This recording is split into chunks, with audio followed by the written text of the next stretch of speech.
हमने पिछले हफ्ते रोमन्स सारे जो पत्रियां हैं उनका एक ओवरव्यू देखा था, यानी कि क्या क्या पौलुस चाहता था कि उनमें से उन बातों में से वो समझा सके, और उस बातों को देखते हुए हम इन रोमियो की पत्री जो है आज शुरू करने वाले हैं।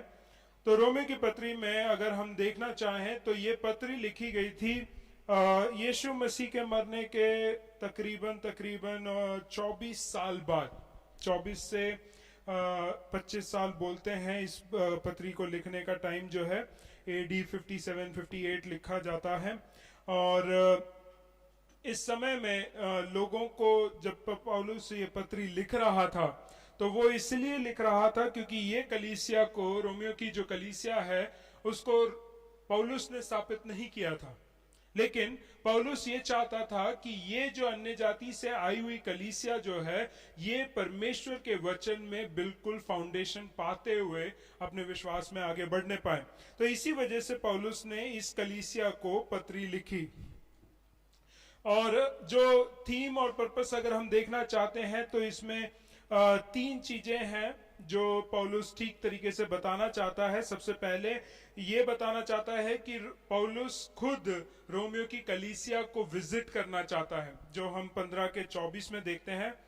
पढ़ना चाहे तो पढ़ सकते हैं एक वाक्य, 15 का 24।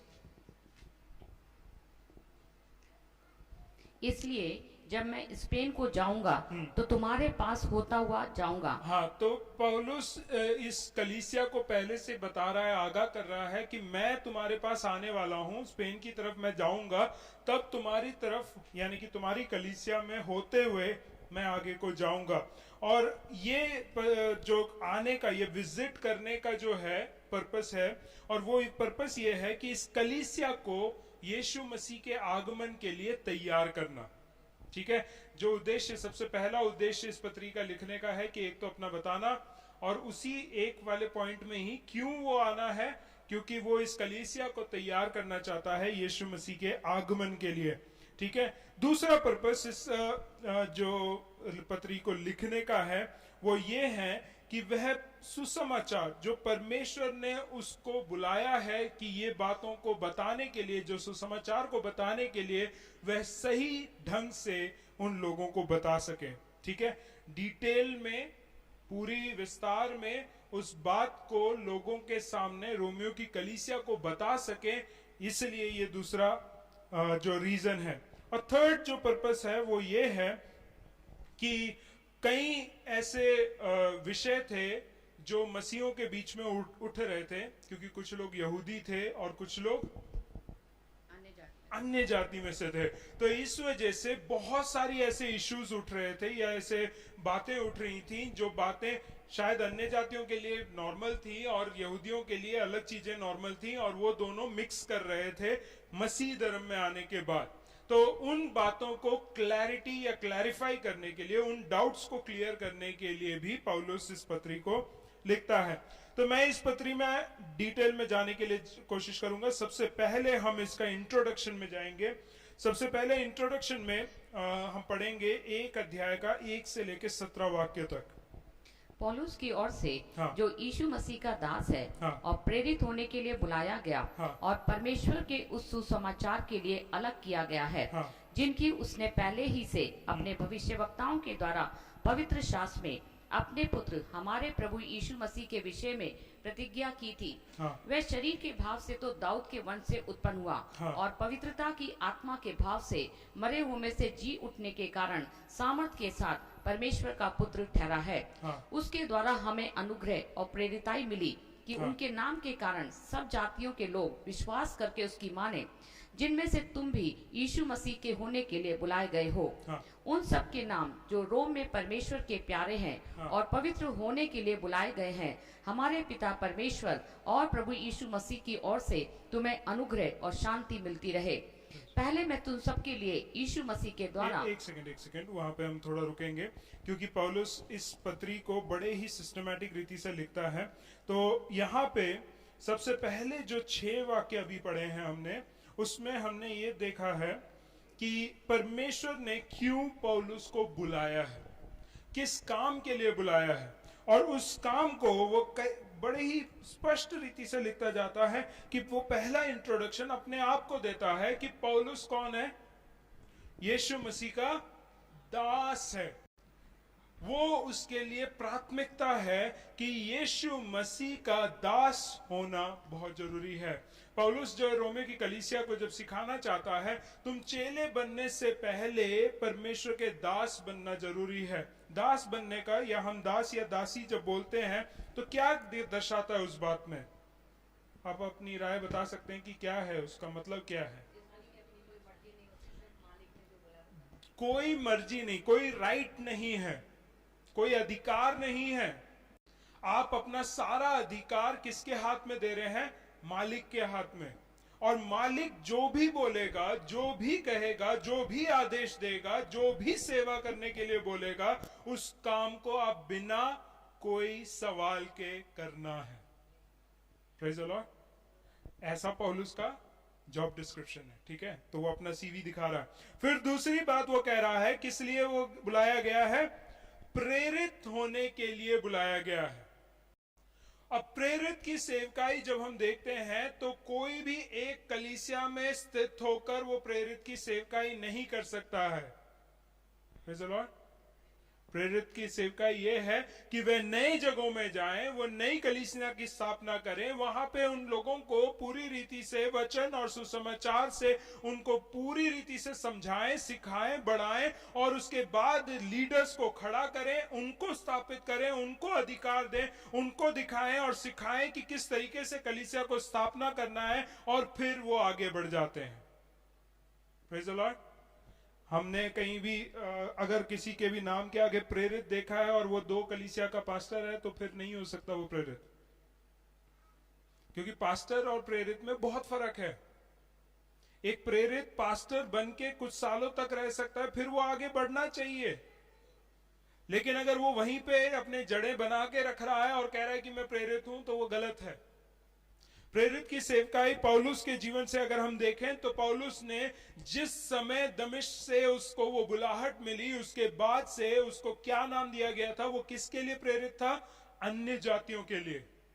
और उसने उसी काम को पूरी रीति से पूरे जीवन में, अपने जीवन काल जितना भी विश्वास में आने के बाद बचा था, वो सारे टाइम उसने उसी सेवा को पूरा किया।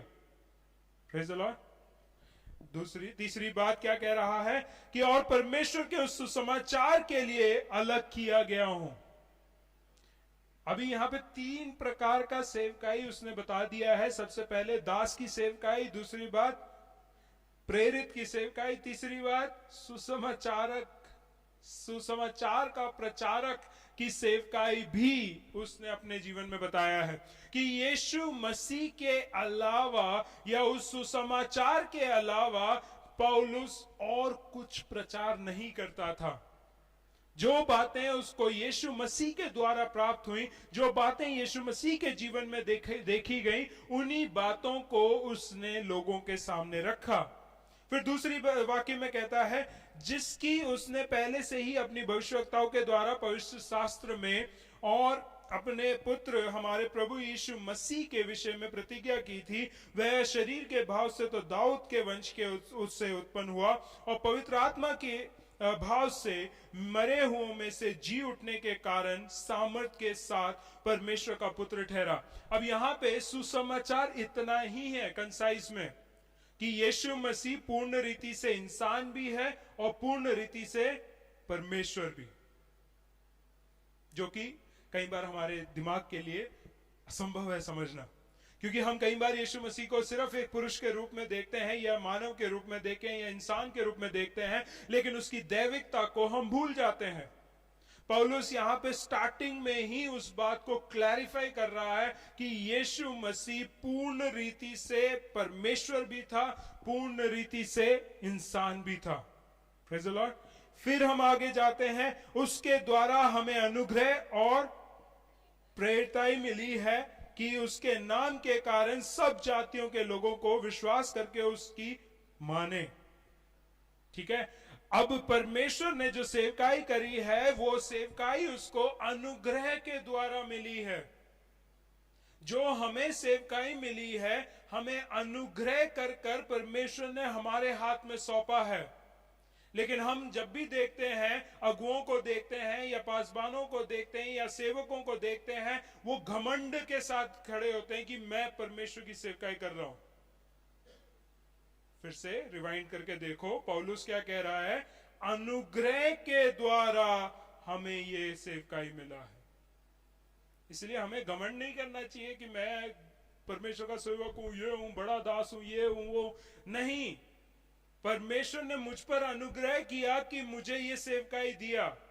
इसमें मेरा कोई खूबी नहीं, मेरी कोई घमंडता नहीं, या मेरे कोई कार्य के वजह से नहीं, लेकिन परमेश्वर ने मुझ पर अनुग्रह किया तब ये सेवकाई दी है। इसलिए हम हर समय जो सेवक हैं, जो दास हैं, जो अगुए हैं, हमें हर समय हम्बल रहना जरूरी है, क्योंकि हमारी कोई योग्यता के वजह से परमेश्वर ने हमें नहीं चुना है। परमेश्वर ने अनुग्रह किया है, इस वजह से हमें चुना। और उसी के साथ उसकी माने जिनमें से तुम भी यीशु मसीह के होने के लिए बुलाए गए हो। अल्टीमेटली पर्पस क्या है कि एक कलीसिया के होने के लिए नहीं बुलाया गया है, एक पासबान के होने के लिए नहीं बुलाया गया कि तुम पास्टर आशीष के विश्वासी हो। नहीं नहीं, किसे ये बुलाए गए हो कि तुम यीशु मसीह के होने के लिए बुलाए गए हो। हमें वो चीज अंडरस्टैंड करनी है। हम कई बार कन्फाइंड रहते हैं, हमारी कलीसिया, हमारा डिनोमिनेशन, हमारा नाम, पासबान जो भी है, उसके अंदर हम कन्फाइन होके हम उसके विश्वासी हैं बोलते हैं, या बोलते भी नहीं हो तो अंदर तो हम ये मानते हैं कि मैं आशीष की नहीं सुनूंगा क्योंकि आशीष ने मेरे को थोड़ी विश्वास में लेके आए, है ना। अब मैं नहीं बोल रहा कि आपके अंदर ऐसा थॉट है। मैं अगर किसी और दूसरे चर्च में भी जाऊं और प्रचार करूं तो वहां पे भी लोग ये बोल सकते हैं, ये हमारा पासबान नहीं है इसलिए इसका विचार सुनने की जरूरत नहीं है ना। हो सकता है, क्योंकि कुछ लोग बड़े ही इमोशनली कनेक्टेड हो जाते हैं हमारी कलीसियाओं से, हमारी सेवकाइयों से, हमारे पासबानों से। लेकिन उसके बजाय हमें ये बात को हमेशा अपने दिमाग में ज्ञात रखना है कि हम यीशु मसीह के होने के लिए बुलाए गए हैं। Praise the Lord. आगे बढ़ेंगे 7 वाक्य से। उन सबके नाम जो रोम में परमेश्वर के प्यारे हैं और पवित्र होने के लिए बुलाए गए हैं, हमारे पिता परमेश्वर और प्रभु यीशु मसीह की ओर से तुम्हें अनुग्रह और शांति मिलती रहे। अब यीशु मसीह के होने के लिए बुलाए गए हैं, और उसके बाद अगला क्या बोल रहा है, ये कौन सा दूसरा पर्पस क्या है, क्यों बुलाए गए हो? पवित्र होने के लिए। पवित्रता ही जो कॉन्सेप्ट है, पहले 8 अध्याय में अगर हम देखें तो पौलुस जो है पूरे 8वां अध्याय में इस तरीके से बोलेंगे, जस्टिफिकेशन और सैंक्टिफिकेशन, धर्मीकरण और पवित्रीकरण के बारे में ही वो बात करेगा पूरे 8 अध्याय। तो उसका एक अंश है, मतलब एक इंट्रोडक्शन यहाँ पे एक वाक्य में कह रहा है, तुम पवित्र होने के लिए बुलाए गए हो। कहने का मतलब क्या है, पहले तुम्हारा जीवन अपवित्र था, गलत बातों में, गलत सोचों में, गलत व्यवहारों में, गलत आदतों में, गलत संगतियों में तुम अपनी जिंदगी को बिता रहे थे। लेकिन अब जब तुम बुलाए गए हो तो उन्हीं अपवित्रताइयों में नहीं रहना है, उनमें से निकल कर तुम्हें पवित्रताई में अपना जीवन बिताना है। Praise the Lord. आगे पढ़ेंगे, 8 से पढ़ेंगे हम। पहले मैं तुम सबके लिए यीशु मसीह के द्वारा अपने परमेश्वर का धन्यवाद करता हूँ, क्योंकि तुम्हारे विश्वास की चर्चा सारे जगत में हो रही है। अभी देखो पौलुस रोमियो की कलीसिया को क्यों लिख रहा है, क्योंकि उसकी चर्चा पौलुस के पास पहुंची है। और क्या है चर्चा में, चर्चा का विषय क्या है? उनका विश्वास। Praise the Lord. हर एक विश्वासी कलीसिया को ये बात समझ में आना चाहिए, हमारी कलीसिया का प्रचार इस बात में नहीं कि हम कितना कार्यक्रम करते हैं या कितने लोग लेके आते हैं, क्या क्या सेवकाई या क्या क्या वरदान हमारे पास हैं, उन बातों की चर्चा नहीं होनी चाहिए बाहर। लेकिन हमारे कलीसिया के विश्वासियों के बारे में अगर चर्चा हो तो वो हमारे विश्वास के बारे में हो। Praise the Lord. क्योंकि हम ये बात भूल जाते हैं, हम ये सोचते हैं कि हमारे चर्च की प्रचार ये होना चाहिए कि यहाँ आओगे तो दुष्ट आत्मा निकल जाएंगे, यहाँ होगे तो चंगाइयां होंगी, यहाँ होंगे तो आपको आशीष मिलेंगे, यहाँ होंगी तो आपके लिए भविष्यवाणियां होंगी, यहाँ आएंगे तो आपको बिल्कुल हर एक जो प्रॉब्लम है उन सब से समाधान मिलेगा। नहीं, हमारा प्रचार वो नहीं होना चाहिए, हमारा चर्चा वो नहीं होना चाहिए। चर्चा ये होनी चाहिए कि तुम्हारा विश्वास कैसा है। यीशु मसीह के पीछे तुम चल रहे हो, तुम्हारे कलीसिया में कुछ भी ना हो, तुम्हारे कलीसिया में कोई सामर्थ के कार्य ना हो, तुम्हारे कलीसिया में किसी को आशीष ही ना मिले, फिर भी क्या तुम परमेश्वर के पीछे चल रहे हो? Praise the Lord. क्योंकि हम विश्वास तब छोड़ देते हैं जब हमारी प्रार्थनाएं सुनी नहीं जाती हैं। हम कुछ समय तक प्रार्थना करते हैं, हम कुछ समय तक उपवास में रहते हैं, हम कुछ समय तक सब कुछ करते हैं, और उसके बाद हमारी एक समय पे एक रेखा आ जाती है कि हम इस रेखा के पार अगर चले गए, हमारा विश्वास खत्म। और कुछ कुछ लोगों के लिए वो जल्दी जल्दी हो जाता है, 1 घंटे भी इंतजार नहीं कर सकता, अभी चाहिए।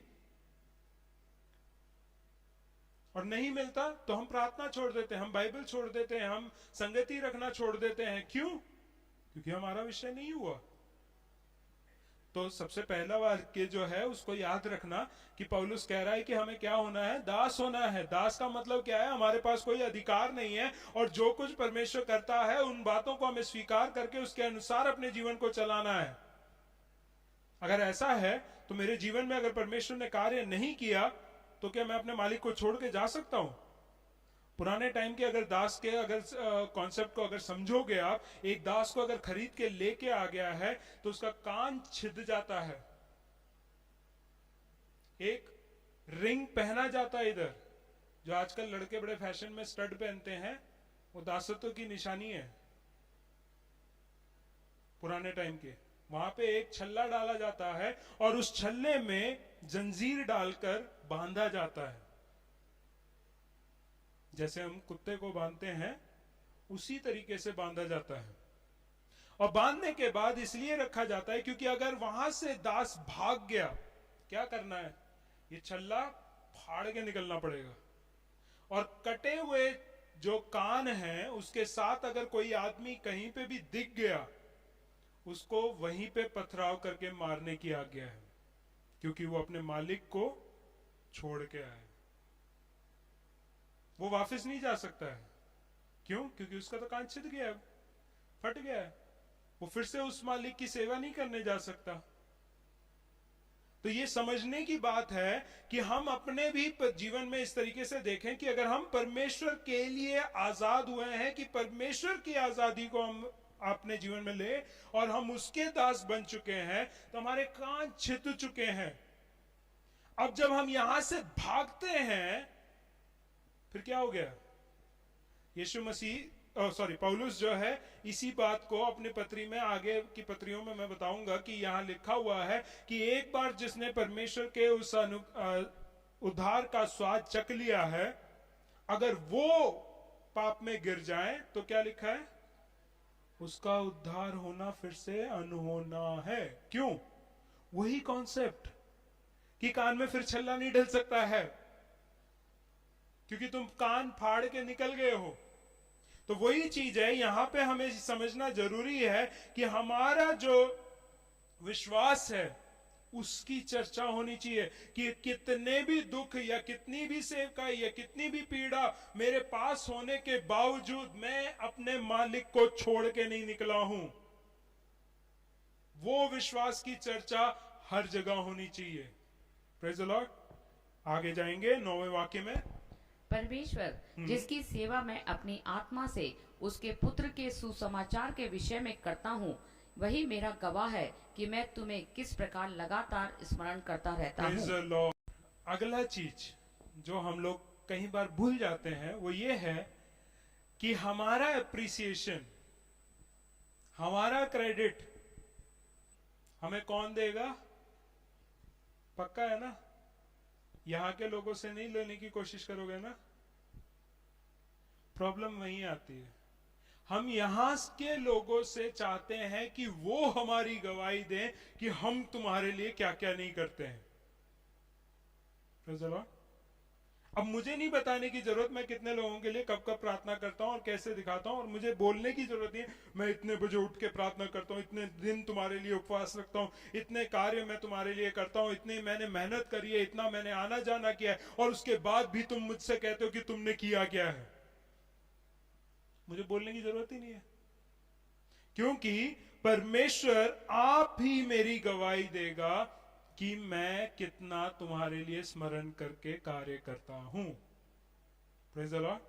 तो मेरा लेखा जो है वो मुझे किसी इंसान से नहीं लिखवाना है कि उसने चर्च में आने के बाद इतने घंटे की सेवकाई करी है, हमारे साथ लगातार रहे हैं, कितने अच्छे हैं, ये पासवान अच्छा है, ये पासवान ये करता है। मुझे कुछ दिखाने की जरूरत नहीं है, क्योंकि परमेश्वर आप ही मेरी गवाही देगा कि मैं तुम्हारे लिए कितना स्मरण करता हूं। Praise the Lord. तो हमें ये याद रखना है कि इस सेवकाई में या इस विश्वास की यात्रा में हमें लोगों से नहीं सुनना है कि हमारी विश्वास की गवाही क्या है, हमें परमेश्वर से सुनना है कि हमारी गवाही क्या है, कि हमने क्या क्या किया है, क्या क्या हमने सहा है, क्या क्या हम होकर गुजरे हैं। ये बातों की गवाही अगर इंसान ना भी दें, भाड़ में जाने दो उसको, लेकिन परमेश्वर क्या कह रहा है वो हमारे लिए बहुत उत्तम होना चाहिए। ठीक है, 10वां वाक्य। और नित्य अपनी प्रार्थनाओं में विनती करता हूँ कि किसी रीति से अब तुम्हारे पास आने को मेरी यात्रा परमेश्वर की इच्छा से सफल हो। Praise the Lord. अगला जो है वही अपनी इच्छा जो प्रकट कर रहा है, वो कि परमेश्वर की इच्छा जो मेरे जीवन में है कि मैं तुम्हारे पास तक आ जाऊं, वो सफलतापूर्वक हो जाए। 11वां वाक्य। क्योंकि मैं तुमसे हाँ। मिलने की लालसा करता हूँ हाँ। कि मैं तुम्हें कोई आत्मिक वरदान दूं जिससे तुम स्थिर हो जाओ। Praise the Lord. ये वाक्य अंडरलाइन कर लो।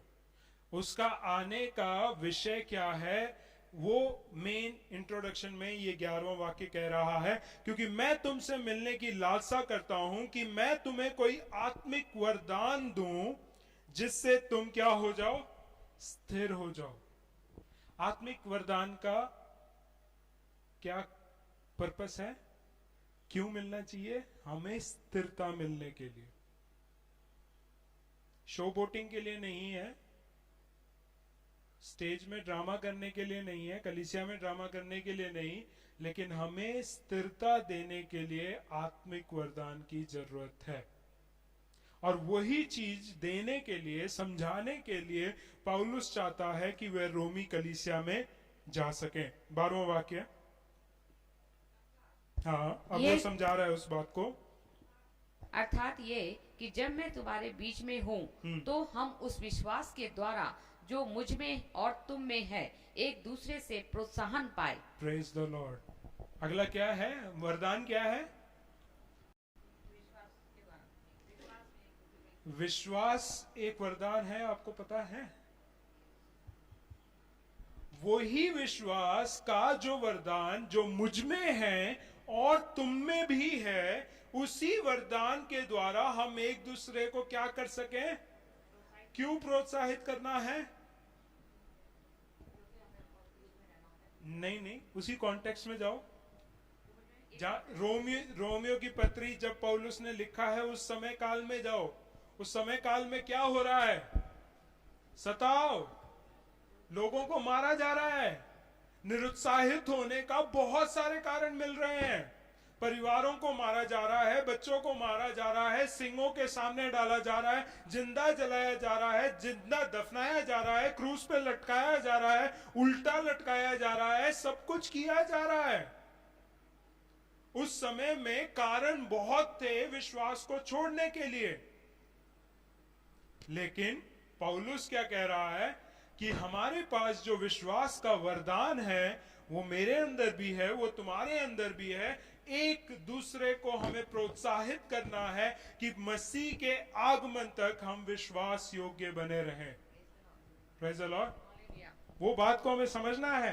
12वां वाक्य बिल्कुल क्लियरली कह रहा है, एक दूसरे को प्रोत्साहित करने के लिए आत्मिक वरदान की जरूरत। Praise the Lord. प्रोत्साहन कैसे होता है ये भी मैं पूछना चाहता हूं क्योंकि कई बार हम वरदानों को पाकर ऐसी ऐसी बातें हम एक दूसरे को बोल देते हैं कि उसका विश्वास का मनोबल जो है पूरा ही तरीके से टूट जाता है, बिखर जाता है, फिर उठ के आने में उसको बहुत टाइम लगता है। मान लो, मैं एक एग्जांपल देने के लिए मैं बोल रहा हूं, मेरी बेटी हानू, वो हिंदी लिखती है, हिंदी में उसके कम मार्क्स आए हैं इस बार, लेकिन अगर हिंदी लिख रही है, गलती हो गई, मेरा ये बोलना सही है या ये बोलना सही है वो देखना आप। पहला स्टेटमेंट अगर मैं ये बोलूं, तू बेवकूफ है, तेरे से कुछ नहीं होगा, तेरे बस की कुछ नहीं है। दूसरी बात, कोई बात नहीं, गलती होगी, रब कर दो, एक और बार लिखो। कौन सा सही है? प्रोत्साहन किसमें से मिलेगा? पक्की बात है। बस हमें परमेश्वर दर्शन दिखाता है, हमें परमेश्वर बातें दिखाते हैं लोगों के बारे में, लेकिन हम करते क्या है, हमें जिस तरीके से उसको मोल्ड करके उसको देना है उस तरीके से हम बोल नहीं पाते हैं। हम सब उस समय योना बन जाते हैं। योना नहीं समझ में आया होगा, मैं बताता हूं। योना को पसंद नहीं था निनेवे जाना, वो तर्शीश की ओर जा रहा था, फिर भी परमेश्वर ने बोला तू वहां जाएगा, चल मैं तेरे को दिखाता हूं कैसे हम रास्ता डाइवर्ट करते हैं, और किस तरीके से उसको निनेवे पहुंचाया। वो जाके निनेवे के राजा के सामने खड़े होके उसने जो प्रचार किया, जैसा बोला, खड़क कड़क बोला, और पत्थर मार के वापस आ गया। कहां पे? शहर के बाहर जाके ऊंची सी जगह पे बैठ के वहां से देख रहा है, क्या विनाश देखने के लिए वेट कर रहा है। वो प्रोत्साहन है योना ने जो किया वो प्रोत्साहन है? नहीं,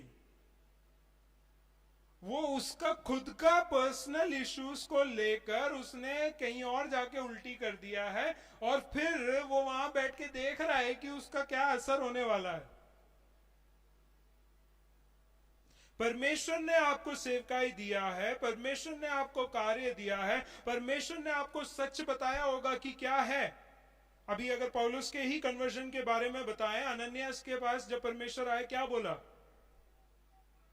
क्या बोला? पौलुस के बारे में जब पूछा तो ये पौलुस के लिए जाके प्रार्थना करना है, तो अनन्यास ने कहा नहीं परमेश्वर, तू नहीं जानता कि ये कितना हम कलीसिया को सताने वाला है, मैं इसके लिए प्रार्थना क्यों करूं? लेकिन फिर परमेश्वर ने क्या कहा? पात्र है क्या करने के लिए? और अरे और भी है, उसमें पढ़ो। हाँ, कैसे दुख उठाएगा। लेकिन अनन्यास वहां जाके क्या बोला है? कुछ नहीं किया, बोला नहीं कुछ भी। क्या किया? प्रार्थना करके आ गया। उसने ये थोड़ी बोला है कि तुम अभी यहाँ पे देखो कि परमेश्वर का दुख कैसे तुम झेलोगे, तुमने परमेश्वर के कलीसिया को सताया है, अब देखो तुम कैसे कैसे सताए जाओगे, ये थोड़ी बोला है। हाँ, आपको दिखाया वो बात को, लेकिन क्या उस बात को अनन्यास ने बोला उधर? लेकिन पौलुस अपनी पत्री में लिखता है कि मेरी सेवकाई के दौरान क्या क्या हुआ है, और गर्व के साथ बोलता है कि मेरे पास ये प्रॉब्लम्स मेरे साथ हुई हैं। परमेश्वर ने जो बोला है वो पूरा हुआ है, लेकिन अनन्यास को बोलने के लिए नहीं बोला है। परमेश्वर कई बातों को हमें दिखाता है, लेकिन हमें कई बातों के लिए, लोगों के लिए सिर्फ प्रार्थना करके निकलना है। कार्य परमेश्वर का है। कल को वो नहीं बोलने चाहिए, जिस व्यक्ति के लिए आप प्रार्थना करके निकल रहे हो, वो ये नहीं बोलना चाहिए आपने ये कहा था मेरे को। परमेश्वर का अगर मन बदल गया फिर क्या करोगे? जो योना के साथ वही हुआ। परमेश्वर नाश देना चाहता था निनवे को, लेकिन निनवे के लोगों ने मन परिवर्तन कर दिया, पश्चाताप कर दिया, क्षमा मांग ली, क्षमा दे दिया परमेश्वर ने। उसके बाद कौन सा नाश आएगा? लेकिन झूठे कौन ठहर गए? तुम भविष्यवक्ता, जिसने जाके बोला है कि ये होगा तुम्हारे साथ। इसलिए कोशिश यही करें कि परमेश्वर अगर किसी व्यक्ति के लिए कुछ दिखाता है, उसको हम किस तरीके से ऐसे बोलें कि उसके जीवन में प्रोत्साहन बढ़े। Praise the Lord. डीमोटिवेट ना करें, हम मोटिवेट करें विश्वास में बढ़ने के लिए। 13वां वाक्य।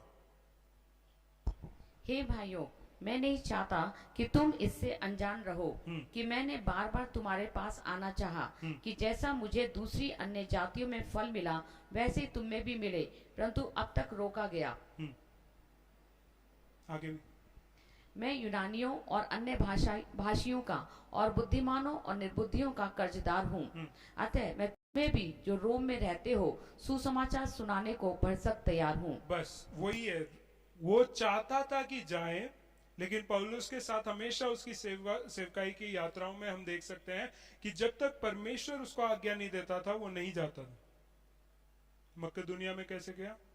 उसको दर्शन मिला, जब दर्शन मिला तभी वो मकदुनिया गया, नहीं तो वो पहले एक यात्रा कर चुका है और गलातियों से ही वापस आ गया था, और दूसरी यात्रा में उसको दर्शन मिला और फिर वो दूसरी यात्रा में मकदुनिया गया, वहां के अलग अलग शहरों में जाके कलीसिया को स्थापना किया।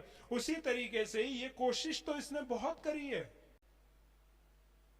कि बाहर जाना है, मतलब रोम जाना है, थोड़ा दूर था, लेकिन फिर भी परमेश्वर ने उसके जीवन में उस अपॉर्चुनिटी को कभी दिया नहीं, इसलिए उसने पत्री को लिखा और वो ये कहता है, मैं यूनानी और अन्य भाषियों का और बुद्धिमानों और निर्बुद्धियों का क्या हूं?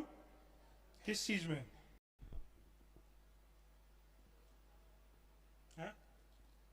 किस चीज में?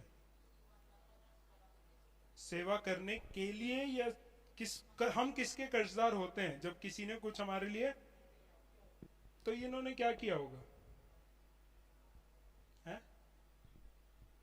यूनानी और अन्य भाषी, बुद्धिमानों और निर्बुद्धियों का कर्जदार हूं।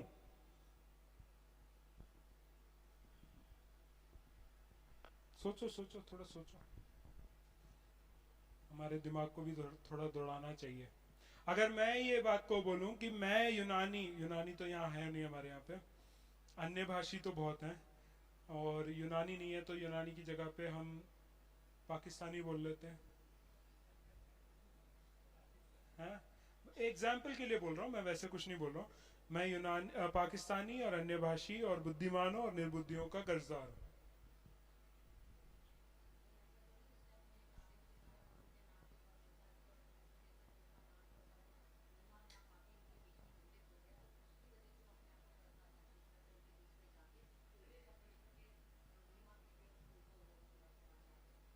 ओके, हाँ हाँ हाँ हाँ हाँ,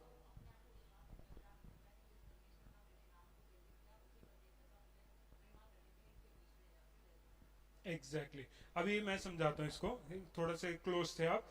वो ये है कि ये जो विश्वासी लोग हैं सारे, ये यूनानी में से थे, अन्य भाषी में से थे, कुछ बुद्धिमान थे, कुछ निर्बुद्धि थे, लेकिन इन सबके पास ये न्यूज पहुंचा गया था कि पौलुस सताने वालों में से एक है। उसके बावजूद इन्हीं लोगों ने उसको एक्सेप्ट किया, स्वीकार किया, प्रेरित के रूप में, दास के रूप में, परमेश्वर के सेवक के रूप में स्वीकार किया, उनकी पत्रियों को स्वीकार किया, उनकी बातों को स्वीकार किया, जो बातें उन्होंने सिखाई उन बातों को स्वीकार किया, उपदेशों को स्वीकार किया, कलीसियाओं को स्थापित होने के लिए सहायता मदद किया। इस वजह से वे उन लोगों के कर्जदार थे। यहूदियों को क्यों नहीं बोला गया है? क्योंकि यहूदी ज्यादातर इसके अगेंस्ट में थे, चाहे वो मसीह यहूदी थे या नॉर्मल यहूदी थे, वो दोनों ही पौलुस के अगेंस्ट में रहे हैं, तो इस वजह से इनका कर्जदार था। अतः मैं तुम्हें भी जो रोम में रहते हैं सुसमाचार सुनाने के लिए बरसक तैयार हूं। वो हमेशा तैयार था उधर जाके सुसमाचार सुनाने का।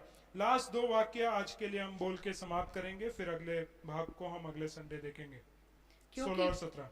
क्योंकि मैं सुसमाचार से नहीं लजाता, हाँ, इसलिए कि वे हर एक विश्वास करने वाले के लिए, हाँ, पहले तो यहूदी फिर यूनानी के लिए उद्धार के निमित्त परमेश्वर की सामर्थ है। Praise the Lord. और हाँ 17 भी पढ़ा। क्योंकि उनमें परमेश्वर की धार्मिकता विश्वास से और विश्वास के लिए प्रकट होती है, जैसे लिखा है, विश्वास से धर्मी जन जीवित रहेगा। ये 16-17 अंडरलाइन करके रख लेना, क्योंकि सुसमाचार से वो क्यों नहीं लज जाता है?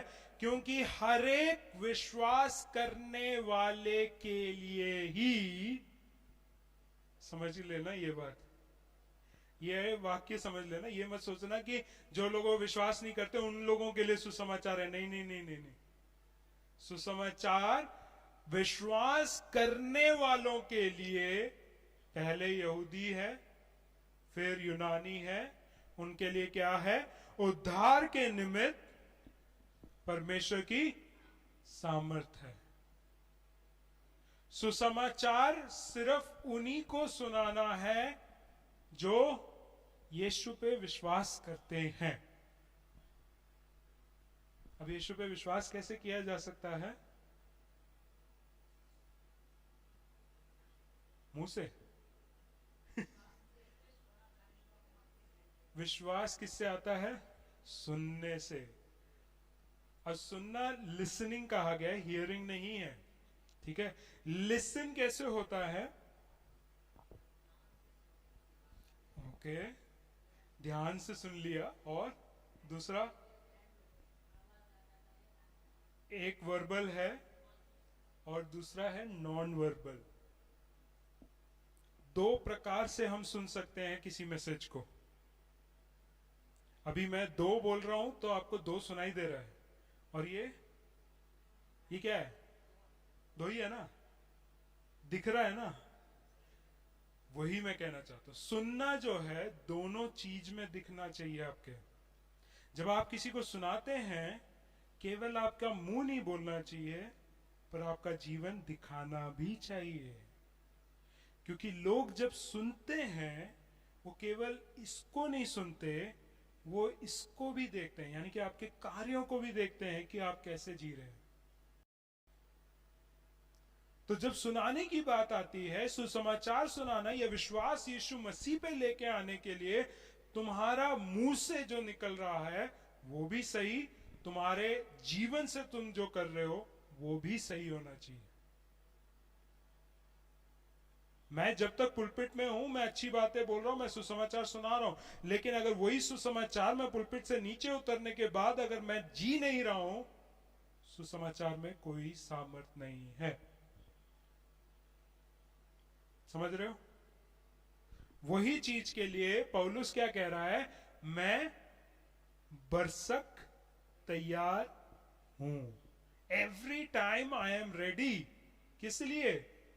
ये काम करने के लिए कि मैं सुसमाचार उन लोगों को सुना सकूं जो विश्वास करते हैं, पहले यहूदी फिर यूनानी, क्योंकि यही सुसमाचार उनके लिए परमेश्वर की सामर्थ है। उद्धार के लिए निमित्त परमेश्वर की सामर्थ है।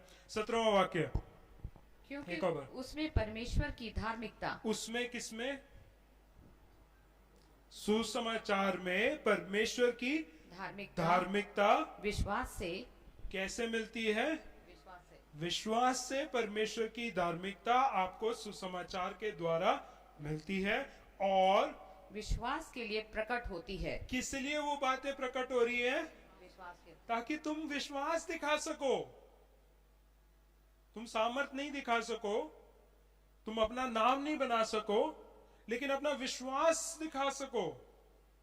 क्योंकि लोग आप ही के विश्वास के द्वारा परमेश्वर की तरफ आकर्षित हो सकते हैं।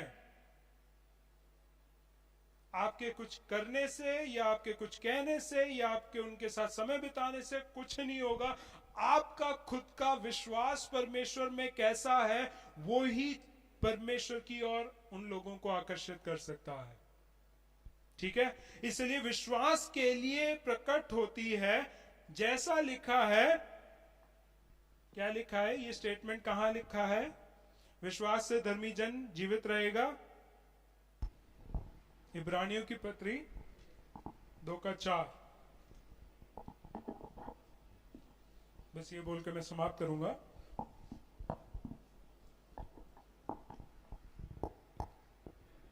उसके साथ ही परमेश्वर भी अपनी इच्छा के अनुसार चिन्हों और अद्भुत काम और नाना प्रकार के सामर्थ के कामों और पवित्र आत्मा के वरदानों के बांटने के द्वारा उनकी गवाही देता रहा।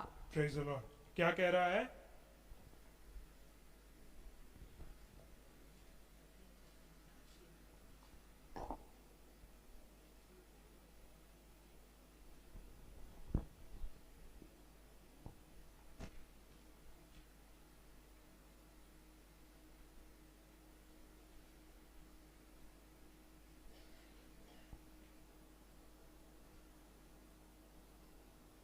ये रेफरेंस शायद गलत है, सॉरी, इसको मैं ढूंढ के बताऊंगा कि ये विश्वास के द्वारा कहाँ लिखा गया है। लेकिन वचन यही कहता है, विश्वास से धर्मी जन क्या है, जीवित रहेगा। विश्वास ही हमें, जो पौलुस बाद में कुरिन्थियों की कलीसिया में भी कहता है कि हम नजर या दृष्टि से नहीं पर विश्वास के द्वारा, नजरों के द्वारा चलते हैं। वो क्यों कहता है? क्योंकि पौलुस भी अपने जीवन में विश्वास के अनुसार अपने जीवन को चलाता है। वो किसी से कोई उम्मीद नहीं रखता है, किसी से कोई लालसा नहीं रखता है, किसी से ये मदद की चेष्टा भी नहीं करता है कि मेरे काम के लिए कोई मेरे लिए सहायता करेगा, लेकिन उसकी सिर्फ एक ही तरफ नजर रहती थी, वो है परमेश्वर की ओर। क्योंकि वो कहता था कि विश्वास के द्वारा मुझे सब कुछ मिलता गया, सब कुछ होता गया, जो चीजें मुझे जरूरत थी वो भी विश्वास के द्वारा मिलती गई। जो कार्य मेरे को करना था वो मैंने विश्वास रखा, परमेश्वर ने जब करवाना था तो करवा दिया। तो वैसा ही उसके जीवन में वो करके दिखा रहा है और कह भी रहा है कि विश्वास से ही धर्मी जन क्या है, जीवित रहता है। तो ये जो 17 वाक्य हैं, किसके?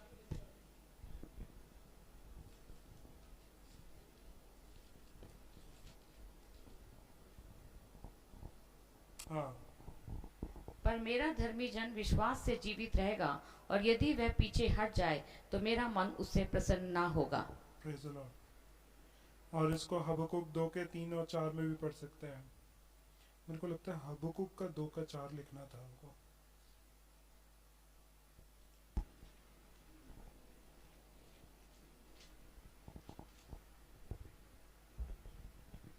देख, उसका मन फूला हुआ है, उसका मन सीधा नहीं, परंतु धर्मी अपने विश्वास के द्वारा जीवित रहेगा। वो हबक्कुक 2 का 4 होना चाहिए था, जो इन्होंने इब्रानियों 2 का 4 लिखा है। कोई बात नहीं, ठीक है। तो थैंक यू कमल, कि विश्वास के द्वारा ही धर्मी जन जो है जीवित रहता है।